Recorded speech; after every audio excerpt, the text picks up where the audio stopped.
ఏ ఎన్నిక వచ్చినా వైఎస్ఆర్సీపీకి గెలుస్తుంది అని చెప్పి తెలియజేసుకుంటున్నాను. ఆ పరిస్థితులు మనకు కనబడుతూ ఉన్నాయి.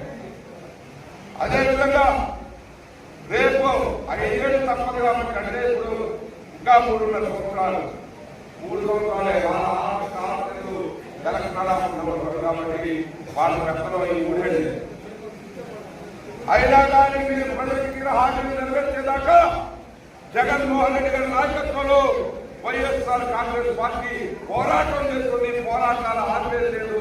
మీకు ప్రజలకి మీరు బుద్ధి చెప్పేందులో కూడా మేము పోరాటం చేస్తున్నామని తెలియజేస్తున్నాము. సోదరులారా,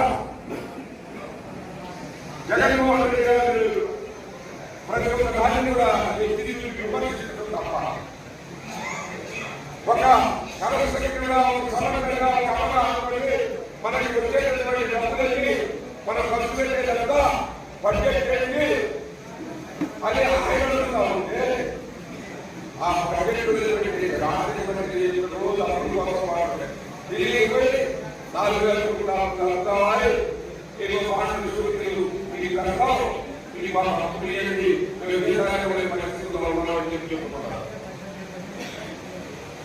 అంతేగాని జగన్మోహన్ రెడ్డి గారు ఎత్తి చూస్తే దానికి సరైన సమాధానం చెప్పట్లేదు. మీరు ఎక్కడ సరైన సమాధానం లేదు. ఆ రోజు నేను ఆర్థిక శాఖ కాసుకున్నాను లేదా అనుభవం ఉందన్నాను. చంద్రబాబు నాయుడు గారు ఇప్పుడు ఏం చేస్తామన్నాం.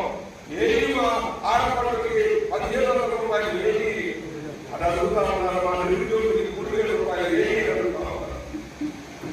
ఈ సిగరెట్ పెట్టిన బాజాలు డబ్బాలు కానుకగా బాజా పల్లెత్తి అమృతపురంలో డబ్బులు తప్ప ప్రజలకు వస్తే చెప్పులేసే పరిస్థితి తెలియజేస్తున్నారు.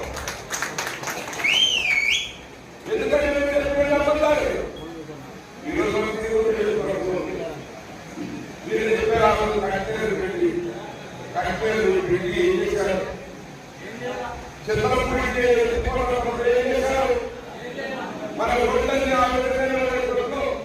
ఏ విధంగా ఉన్న రోడ్లు మన పక్కనే ఉన్న కోట్ల చూస్తే మనకి అర్థమైపోతుంది. అదే అసలు ఏ రోడ్లని చెప్తాం మీకు తెలియదు. ఆ బడ్జెట్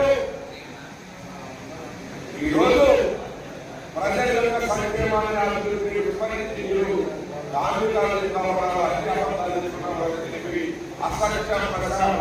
అసత్య